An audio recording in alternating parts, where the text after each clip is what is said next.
Class 12 Hindi व्याकरण में first chapter वर्ण विचार बहुत ज़्यादा नंबर का पूछता है। सबसे ज़्यादा नंबर का ना उच्चारण स्थान है, उससे भी उस टॉपिक से भी पूछता है। इसी वर्ण विचार में ही पढ़ेंगे। तो वर्ण विचार में वर्ण किसे कहते हैं? अखंड मूल ध्वनि को ही वर्ण कहते हैं। वर्ण किसे कहते हैं? अखंड मूल ध्वनि को ही वर्ण कहते हैं। दूसरा परिभाषा देखें तो भाषा की सबसे छोटी इकाई जिसे खंड या टुकड़ा न किया जा सके उसे वर्ण कहते हैं। ये वर्ण हो गई। उसी तरह वर्णमाला, वर्णमाला में पढ़ेंगे हम कि वर्णों के समूह को ही वर्णमाला कहते हैं। या दूसरा परिभाषा इसी तरह है, इसमें बस सार्थक लगा देना है। क्या लगा देना है? सार्थक। जैसे वर्णों के सार्थक समूह को वर्णमाला कहते हैं, ये भी बोल सकते हो। इसका तो उदाहरण के बेसिस पर समझेंगे। उदाहरण लेते हैं, वर्ण वर्ण समझ में आ जाएगा, वर्णमाला है वो समझ में आ जाएगा। उदाहरण क्या लेते हैं? कमल। कमल को आप तोड़िएगा तो क हलंत जोड़ अ प्लस म हलंत जोड़ अ ल हलंत जोड़ अ, ये सभी को तोड़े, क को तोड़े, म को, ल को, एक वर्ण बन रहा है। तो इसमें देखिए कमल में कितना वर्ण बन गया? 6 वर्ण। कैसे?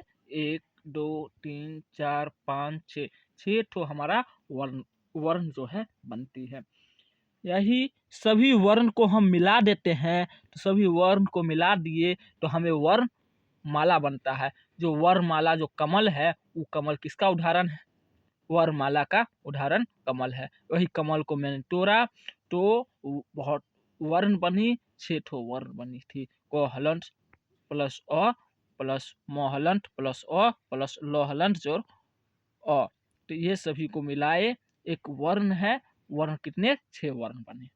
इसी तरह वर्णों की संख्या समझते हैं। तो हिंदियों में जो हिंदी में आप देखोगे, हिंदी व्याकरण की ही टॉपिक चल रहा है, तो वर्ण की संख्या जो होती है ना 52 होती है।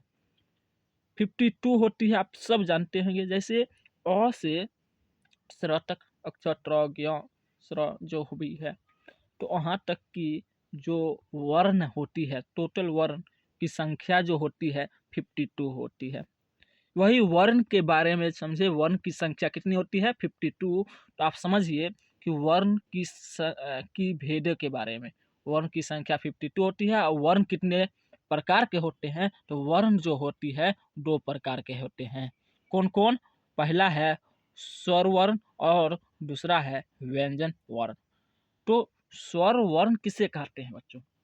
तो स्वर वर्ण जो होती है ना, जिसके उच्चारण में किसी अन्य वर्ण की सहायता नहीं ली जाती है, उसे स्वर वर्ण कहते हैं।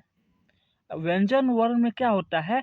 जिसके उच्चारण में स्वर की सहायता ली जाती है, उसे व्यंजन वर्ण कहते हैं। स्वर वर्ण में क्या बताए?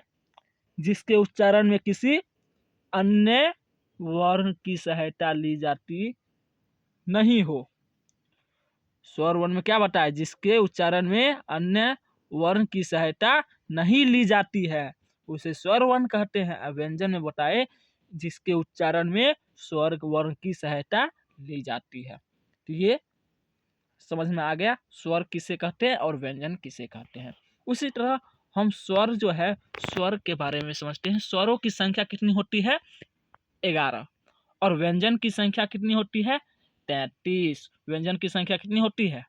33 होती है, 33। तो आप स्वर वर्ण जो पढ़े, हमें स्वर वर्ण में क्या पढ़े हम? जिसके उच्चारण में किसी अन्य वर्ण की सहायता नहीं ली जाती है, उसे स्वर कहते हैं। स्वरों की संख्या 11 होती है। और वही स्वर वर्ण जो है, ये भी 2 प्रकार के होते हैं। कितना प्रकार के होते हैं स्वर वर्ण? 2 प्रकार के। एक होती है मूल स्वर वर्ण और दूसरा होता है संयुक्त स्वर वर्ण। क्या है ये? संयुक्त स्वर वर्ण।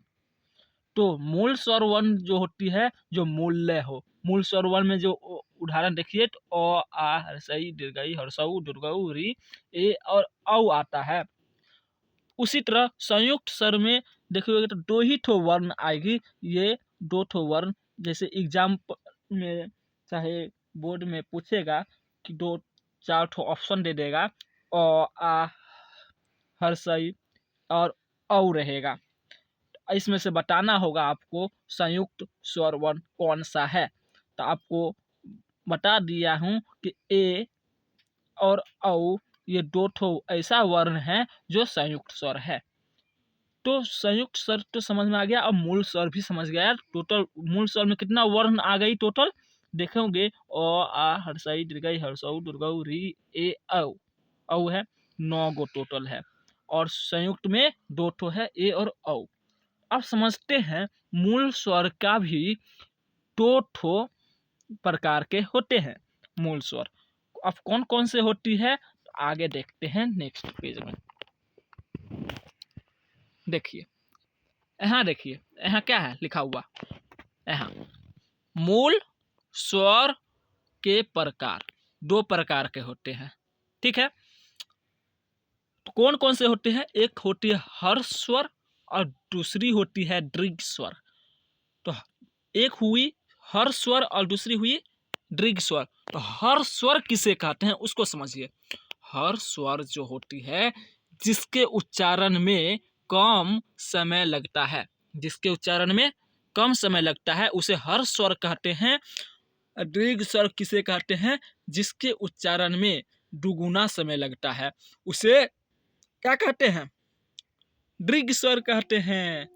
तो समझ में आ गया, हर्ष स्वर में कम समय लगे और दीर्घ स्वर में दुगुना समय लगा तो उसे हम दीर्घ स्वर कहते हैं। इसका उदाहरण हर स्वर का उदाहरण के बेसिस पर समझते हैं, जैसे अ है सही, देखिए यहाँ पर दीर्घायु री, और यहाँ दीर्घ स्वर में उदाहरण देखिए कौन कौन सी होती है, आ हर्षई दुर्गऊ ए आई ओ औ। ये सब पढ़ते हैं ना, इसमें दुगुना समय लग रहा है। आ हर्षई दुर्गऊ ए आई ओ औ, दुगुना समय लग रहा है। तो जिस स्वर में दुगुना समय लगेगा उसे हम दीर्घ स्वर कहते हैं। हर स्वर जो होती है कम समय लगता है, जैसे अ हर्षई जो है, दीर्घई जो है, री है, इसमें कम समय लगता है। इसमें ना बोर्ड में पूछेगा वही 4 ठो ऑप्शन दे देगा, इसमें से बताना है हर्ष स्वर कौन है और दीर्घ स्वर कौन है। इसके लिए आपको ये याद होना चाहिए।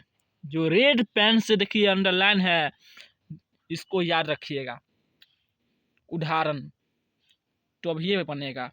आप समझते हैं आगे उच्चारण में लगने वाले समय के आधार पर स्वर की संख्या कितनी होती है। तो उच्चारण में जो लगने वाले समय के आधार पर जो स्वर की संख्या होती है वो 3 होते हैं। और 3 कौन कौन से होती है, हर्ष स्वर और दीर्घ स्वर और प्लुट स्वर। तो हर्ष स्वर और दीर्घ स्वर तो दोनों पढ़ ही चुके हैं, एक बार और पुनः देख लेते हैं। हर्ष स्वर जो होती है हर्षई दुर्गऊ री, और दीर्घ स्वर भी पढ़ चुके हैं, आ हर्षई दुर्गई ए आई ओ औ, ये सब आती है, देख सकते हैं। अब एक एक्स्ट्रा में जो है प्लुट स्वर।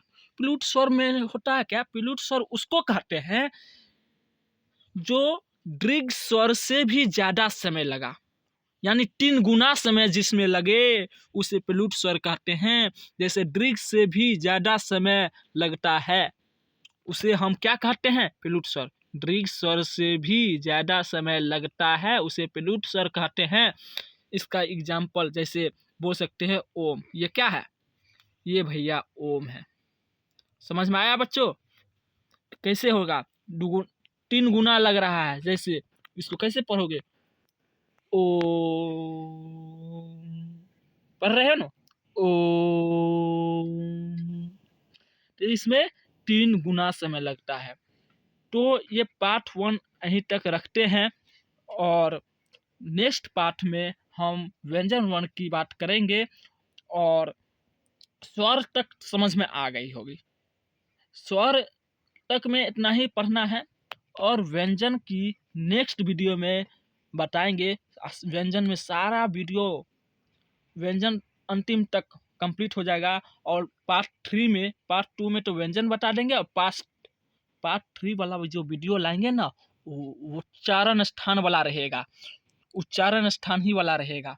तो हम पार्ट 2 में व्यंजन 1 को बताएंगे और पार्ट 3 में उच्चारण स्थान को बताएंगे।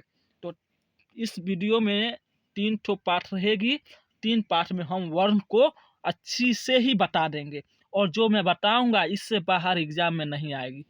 आपको क्वेश्चन भी दे दूंगा बिहार बोर्ड में 12th में, इससे बाहर क्वेश्चन नहीं पूछेगी। इसके बेसिस पर हम क्वेश्चन भी हम शॉर्ट्स वीडियो में डाल चुके हैं, डिस्क्रिप्शन में आंसर भी लिख चुके हैं, आंसर सहित हम डाले हैं। उस पर जाना है और क्वेश्चन लगाना है और डिस्क्रिप्शन में आंसर दिया हूँ, आप कितना सही किए हैं या कितना गलत किए हैं वो भी मिला लीजिएगा। तो हम यहीं पर इस पार्ट 1 को लेक्चर को हम कंप्लीट करते हैं। धन्यवाद, शुक्रिया।